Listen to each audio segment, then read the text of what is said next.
আপুনি এজন বিশ্বাসঘাতক এজন 2 মিনিটৰ সময় লৈ পেলাই আপুনি 2 মিনিট 44 ছেকেণ্ড পোৱাৰ পিছত আপোনাৰ দৰে বিশ্বাসঘাতক মানুহ মই আজিলৈ দেখা নাই। স্পীকাৰক বিশ্বাসঘাতকতা কৰিছে আপুনি, এজন স্পীকাৰক বিশ্বাসঘাতকতা কৰিছে আপুনি। মাননীয় অধ্যক্ষ মহোদয়, মই আপোনাক এটা অনুৰোধ কৰিব খুজিছোঁ, আপুনি ছাৰ আমাৰ সদনৰ গাৰ্জেন এজন সন্মানীয় সদস্যক বিশ্বাসঘাতক বুলি আপুনি কৈছে, এইটো ছাৰ উদ্যোগ কৰক ছাৰ, কাইলৈ ছাৰ উদ্যোগ কৰক। বানপানী কথা ক'বলৈ গৈ অখিল গগৈ আজি সদনৰ মজিয়াৰ পৰা বহিষ্কাৰ হ'বলগীয়া হ'ল। বানপানীৰ বিষয়ে উত্থাপন কৰিবলৈ কিছু কথা মুখ মেলিবলৈ লওঁতেই সদনৰ মজিয়াৰ পৰা বহিষ্কাৰ কৰিবলগীয়া হ'ল।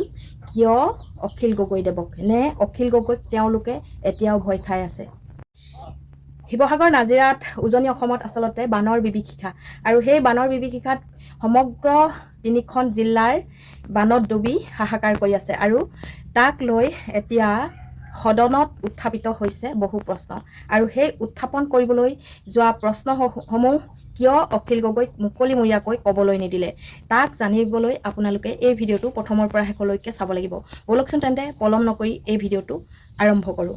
কাৰণ অখিল গগৈ ডাঙৰীয়াক সকলোৱে দেখি আছে যে তেওঁ বানপানীৰ সমস্যাত পৰি থকা যিসকল লোক সেইসকলক কেনেকৈ উদ্ধাৰ কৰিছে, কেনেকৈ গৈ তেওঁ সমষ্টিটোক সহায় কৰিছে, আৰু বানাক্ৰান্তসকলক কেনেকৈ পানীৰ মাজৰ পৰা সম্পূৰ্ণ একেবাৰে নিৰাপদ স্থানলৈ স্থানান্তৰ কৰিছে। সকলোবোৰ তথ্য আচলতে আপোনালোকে নকলেও গম পাইছে, কিন্তু তাৰ মাজতে এটা ভিডিঅ' ভাইৰেল হৈ পৰিছে।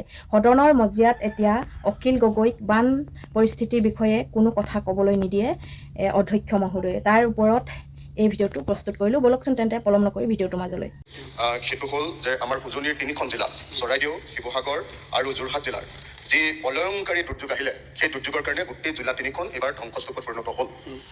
এই বিষয়টো আমাৰ সদনৰ 56 number rules and procedure and conduct of বিজনেছৰ 56 নম্বৰ নিয়মৰ অধীনত ইয়াৰ যিটো দুৰ্যোগৰ যিটো সমস্যা, মানে মানুহৰ যিটো প্লাইট, সেই বিষয়ে কিছু সকলো কাম কাজ স্থগিত কৰি আলোচনা কৰিবলৈ কৈছিলোঁ মই।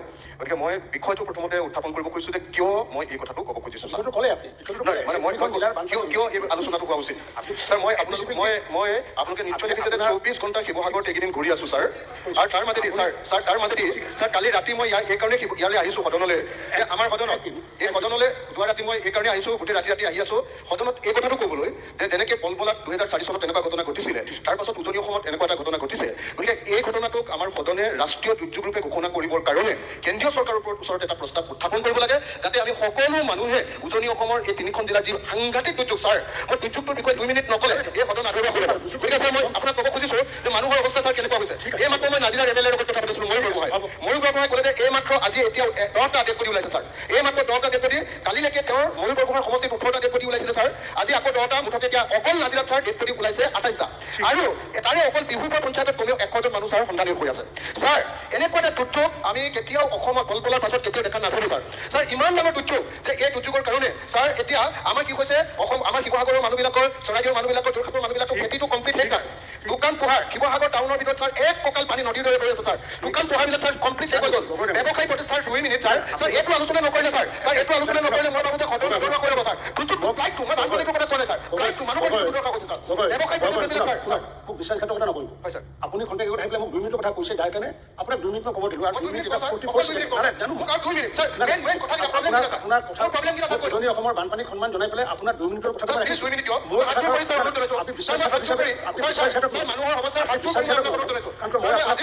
সকলো বিধায়কক অনুৰোধ জনাইছোঁ, মই হাত জোৰ কৰি ছাৰ অনুৰোধ জনাইছোঁ ছাৰ, হাত জোৰ কৰি অনুৰোধ জনাইছোঁ, 2 মিনিট সময় দিয়ক আৰু ছাৰ, 2 মিনিট হাত জোৰ কৰি অনুৰোধ জনাইছোঁ ছাৰ, 2 মিনিট হাত জোৰ কৰি অনুৰোধ জনাইছোঁ। প্ৰস্তাৱ আনিছিলে, সেই প্ৰস্তাৱটো মই আজি অগ্ৰাহ্য কৰিছোঁ, কাৰণ যোৱাকালি কংগ্ৰেছ